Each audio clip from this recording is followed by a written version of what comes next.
Когда народ Республики Башкортостан, башкиры в основном, вышли в поддержку Фаиля Алсынова, когда у него был суд, вышли в поддержку его. Собрались возле здания суда, полиция начала их разгонять, начала избивать дубинками.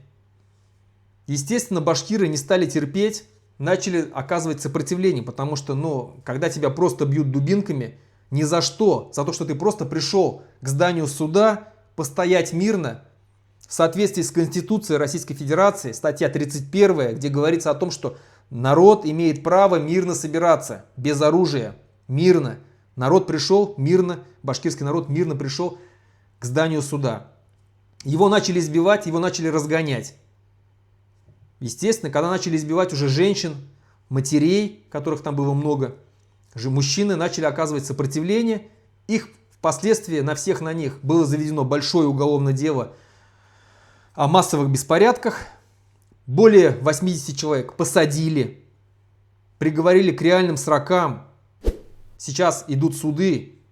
Больше половины из этих 80 человек уже приговорили к реальным срокам от 3 до 8 лет лишения свободы. Многих избили в тех событиях.